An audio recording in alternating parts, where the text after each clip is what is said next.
Assalamualaikum warahmatullahi wabarakatuh.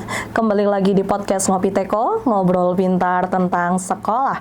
Bersama saya Rosdiana dari Broadcasting SMK Muhammadiyah 1 Purwokerto. Hari ini kita akan membahas tentang pendekatan pembelajaran mendalam. Pembelajaran mendalam rasanya tidak afdol kalau kita tidak obrolin langsung sama pakarnya. Nah, kali ini kita sudah kedatangan tamu spesial dari Majelis Dikdasmen PP Muhammadiyah, yaitu Dr. Abdul Haris. Selamat datang Bapak Dr. Abdul Haris. Terima kasih. Assalamualaikum warahmatullahi wabarakatuh. Waalaikumsalam warahmatullahi wabarakatuh. Bapak gimana kabarnya, Pak? Baik. Alhamdulillah. Pak, kita mau ajak Bapak ngobrol-ngobrol sedikit nih tentang pembelajaran mendalam, boleh ya Pak ya? Boleh. Oke. Pak, boleh dong diceritakan pembelajaran mendalam itu apa sih Pak? Ya, terima kasih. Ini hari yang menyenangkan ya. Ini nggak usah serius-serius. Iya dong. Podcast santai ini Pak, ngobrol pintar tentang banget, sekolah. nanti malah kita stres. Iya, betul sekali. Santai aja, jadi mendalam tapi santai. Wah, asik sekali nih Pak. Iya. Jadi pembelajaran mendalam itu sebenarnya sebuah pendekatan pembelajaran yang dilakukan dengan cara yang menyenangkan. Kalau orang mengatakan menyenangkan tuh kayak apa sih? Kan macam-macam ya.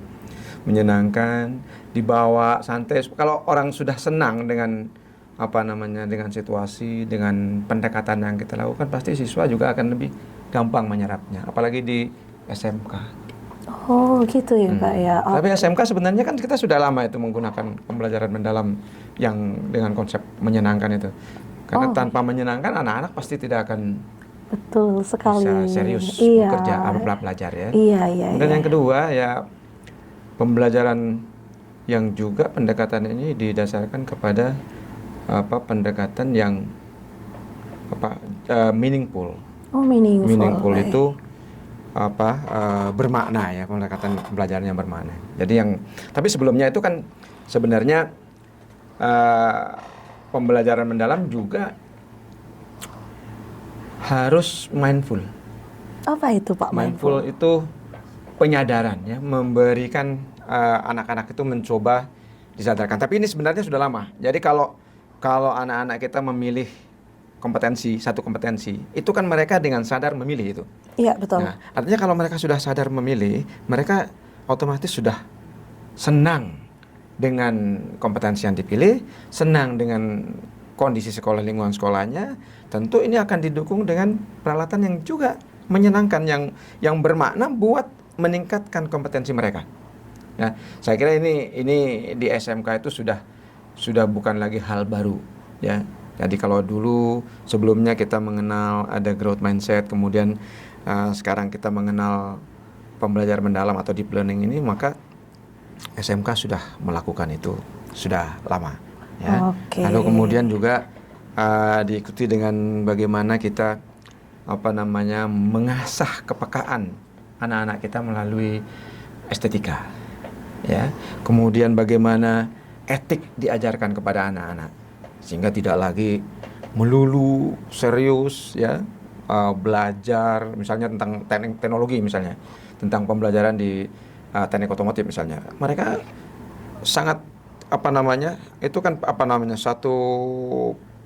satu bidang yang membutuhkan keseriusan, tapi di tengah keseriusan mereka itu guru-guru kita bisa mengajak mereka untuk bermain, untuk bisa bagaimana menyenangi belajar otomotif dengan cara yang relax, santai, tapi mereka masuk segera gitu pemahaman mereka. Ya, tentu ini yang tidak kalah pentingnya juga adalah bagaimana mengintegrasikan seluruh proses pendekatan yang dari yang menyenangkan, kemudian dengan penyadaran, lalu kemudian bagaimana kepekaan mereka diasah. Tentu ini akan sangat bermanfaat kalau ditambahkan dengan apa yang disebut dengan mengolah kinestetik mereka. Ya, melalui melalui olahraga misalnya. Jadi melatih bagaimana refleks mereka, bagaimana ketika mereka belajar mereka bisa membawa dengan santai, mereka bisa dengan ya guyon lah. Guru-guru juga saya kira jangan terlalu membawa siswa itu sangat serius gitu, sehingga mereka tuh sangat merasa terbebani dan sebagainya. Tuh saya kira sekarang model yang kayak begini, yang pembelajaran pendekatan yang begini, yang untuk anak-anak milenial atau generasi Z lah sekarang orang nyebutnya itu kan, itu lebih masuk gitu ya, lebih lebih sekali. Gampang untuk diajak gitu. Iya betul, ternyata sangat luar biasa sekali ya Pak maknanya ya Pak ya. Oh iya, kalau gitu saya juga kepengen tahu nih, apa sih sebenarnya kelebihan dari pembelajaran mendalam itu? Kok sampai menjadi sesuatu hal yang sekarang itu in sekali di dunia pendidikan Indonesia ini, Pak? Oh ya, ini perlu saya kira ya. Jadi tidak hanya siswa saya kira, tapi para guru juga harus tahu bahwa pembelajaran mendalam itu kan basisnya pada digital. Ya, khususnya bagaimana kita memahami artificial intelligence. Nah, di dalam belajar mendalam itu guru-guru harus paham tentang data, sehingga nanti tahu bagaimana pencitraan dan sebagainya itu dilakukan melalui pembelajaran mendalam itu. Jadi di pembelajaran mendalam ini kita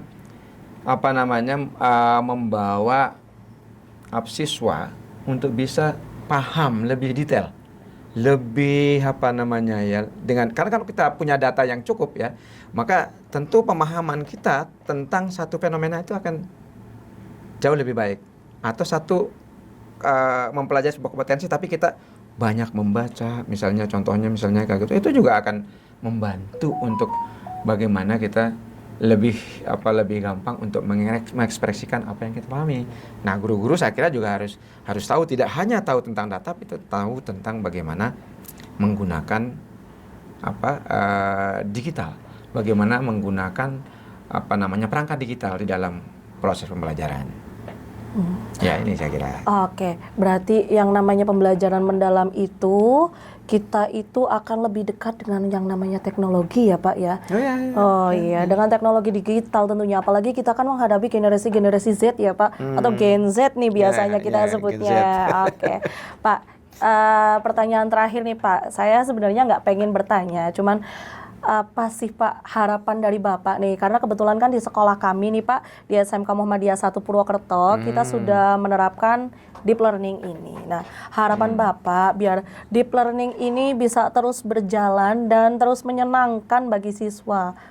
Itu gimana Pak harapannya? Atau mungkin ada sarannya buat kita gitu Pak? Ya, saya kira tidak hanya untuk SMK Muhammadiyah Purwokerto ya, tapi untuk semua sekolah kita ya yang berada di bawah persyarikatannya, baik tingkat SD, SMP, SMA, SMK, saya kira nanti ini akan beralih ya, kalau kita katakan itu beralih untuk menggunakan pendekatan pembelajaran mendalam atau deep learning. Nah, di SMK Muhammadiyah ini kebetulan yang di Purwokerto ini sudah menggunakan itu, di mana pembelajaran sudah dilakukan mulai dengan mereka datang ke sekolah, mereka dibuatkan satu situasi atau iklim yang happy ya buat mereka, yang joyful kalau orang mengatakan itu, sehingga dari pagi-pagi udah lihat ada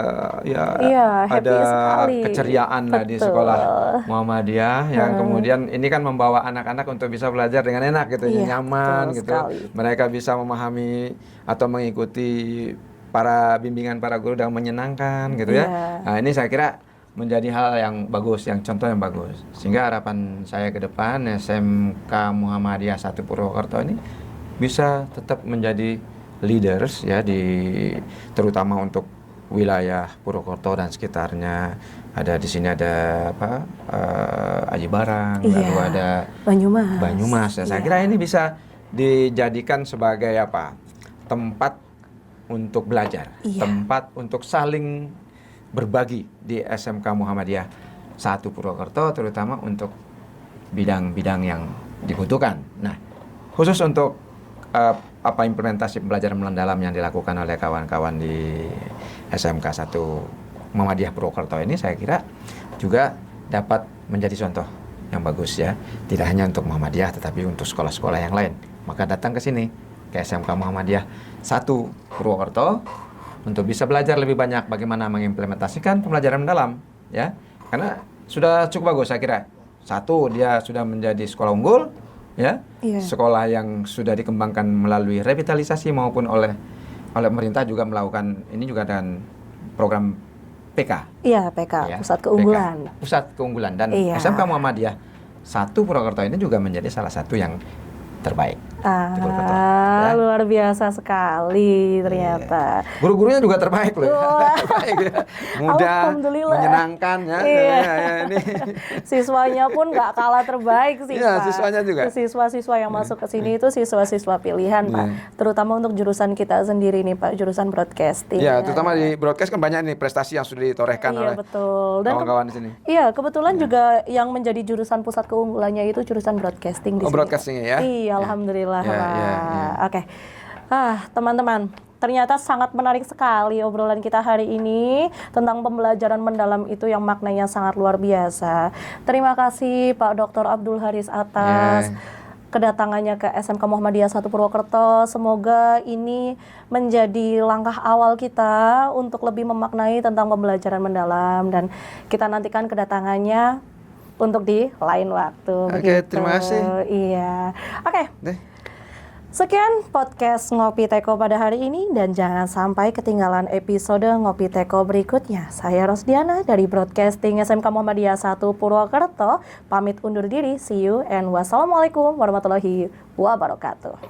Waalaikumsalam. Jangan lupa SMK Muhammadiyah 1 Purwokerto menyiapkan banyak kompetensi. Silakan adik-adik yang sekarang masih kelas 3, tentukan pilihan kalian masuk ke SMK Muhammadiyah 1 Purwokerto. Oke, tentukan pilihan kalian dari sekarang.